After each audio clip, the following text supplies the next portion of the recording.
दूसरी तरफ इंसानों का नेचर होता है कि वो अपनी गलतियों को सुधारने के लिए हद से ज़्यादा कदम उठा लेता है या हद से ज़्यादा भरपाई करने की कोशिश करता है। पास्ट में की गई गलतियों को सुधारने के लिए हम कई बार अपनी बेल्ट को कुछ ज़्यादा ही कस लेते हैं, जिससे फ्यूचर में हमें और भी नुकसान उठाना पड़ सकता है। हेलो नमस्कार मित्रों, मैं सुखलाल आपका स्वागत करता हूं आपके अपने चैनल सुखलाल ट्रेंडिंग स्टेशन में। हम बात कर रहे थे the book psychology of wealth, understanding your relationship with money and achieve prosperity, living consciously.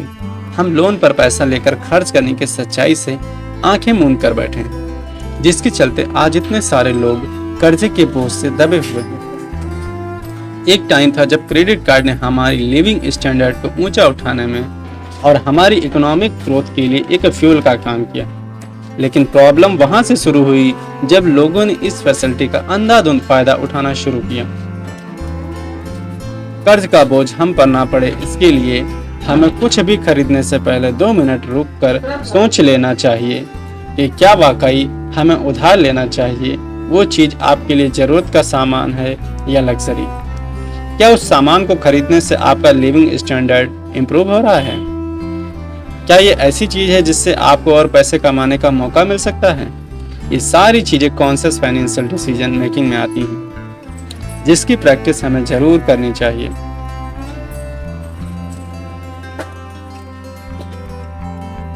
बात जब पैसे खर्च करने और उधार लेने की हो तो हमें अपनी लाइफ में एक बैलेंस क्रिएट करना ही पड़ेगा। इस बैलेंस को हम एक पेंडुलम से लिंक कर सकते हैं। एक साइड हमें ये चीज अवॉइड करनी होगी कि हम इतना ज़्यादा खर्च ना करें कि हमें स्ट्रेस हो जाए, नहीं तो हम अनकॉन्शियस खर्चे और लोन लेने के एक पॉइंट पर पहुंच जाएंगे जो हमारी फाइनेंशियल फ्रीडम को रोक देगा, क्योंकि तब हमारे पास खर्च करने के लिए कुछ बचेगा ही नहीं, यहाँ तक कि बेसिक ज़रूरतों के लिए भी नहीं। वही दूसरी तरफ इंसानों का नेचर होता है कि वो अपनी गलतियों को सुधारने के लिए हद से ज़्यादा कदम उठा लेता है या हद से ज़्यादा भरपाई करने की कोशिश करता है। पास्ट में की गई गलतियों को सुधारने के लिए हम कई बार अपनी बेल्ट को कुछ ज़्यादा ही कस लेते हैं, जिससे फ्यूचर में हमें और भी नुकसान उठाना पड़ सकता है। बॉब मास्टर एक डेंटिस्ट हैं, जिसे एक अपने वर्क फील्ड में इस प्रॉब्लम का इफेक्ट साफ साफ नजर आता है। अगर हम अपने दांतों की प्रिवेंटिव मेंटेन केयर करें तो ये लॉन्ग रन में हमें फायदा देगा और हमें सस्ता पड़ेगा, क्योंकि हमारे दांत लंबे टाइम तक एक हेल्थी रहते हैं। लेकिन अगर हम दांतों की प्रिवेंटिव केयर नहीं करेंगे तो होगा ये कि हमें दांतों की वजह से जिंदगी भर हेल्थ प्रॉब्लम आती रहेंगी, जिसके लिए हमें ज़्यादा पैसा खर्च करना पड़ेगा। इसलिए हमारी कोशिश यही होनी चाहिए कि हम एक बैलेंस बनाकर चलें।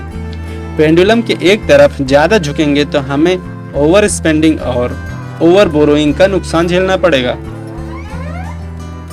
इस पेंडुलम का एग्जाम्पल हम खुद में सेव वर्सेस इन्वेस्ट करने के कॉन्सेप्ट में भी यूज कर सकते हैं। बहुत से लोग ये सोचकर डरते हैं कि अगर उन्हें फ्यूचर में कोई फाइनेंशियल क्राइसिस हो गई तो उनके पास इतनी सेविंग नहीं है जो सरवाइव कर सकें।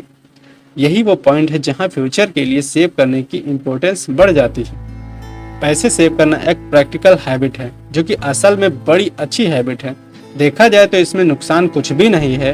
आपका बचाया हुआ पैसा कल आपके ही काम आएगा। लेकिन सेविंग का सेल्फ स्टीम बढ़ाने पर उतना पॉजिटिव इफेक्ट नहीं पड़ता है जितना अपने कंफर्ट जोन से बाहर निकलकर ग्रो करने का और न्यू पोटेंशियल डिस्कवर करने पर पड़ता है।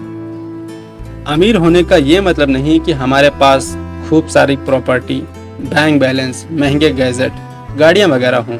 अगर इन सारी ऐशो आराम की चीज़ों को खरीदने पर हमारा कोई सेल्फ कंट्रोल नहीं है तो ये बात तय है कि हम कभी न कभी हम कर्जे में जरूर डूब जाएंगे। हालांकि रिस्क लेने से डरना या जो कुछ भी है उसी में सेटिस्फाई रहो वाला माइंडसेट भी हमें ग्रो करने नहीं देगा। इससे हम अपने कंफर्ट जोन से बाहर निकलने की कोशिश नहीं करेंगे। यानी ये दोनों तरह की एक्सट्रीम माइंडसेट हमें अवॉइड करने होंगे, क्योंकि इनका नेगेटिव इफेक्ट न सिर्फ हम पर बल्कि इकोनॉमिक ग्रोथ पर भी पड़ सकता है। इसलिए बेटर यही होगा कि हम इस पेंडुलम में एक बैलेंस पॉइंट ढूंढ लें। तो दोस्तों, अगर आपको हमारा प्रयास अच्छा लगे तो हमारे चैनल को लाइक करें, सब्सक्राइब करें और शेयर करें।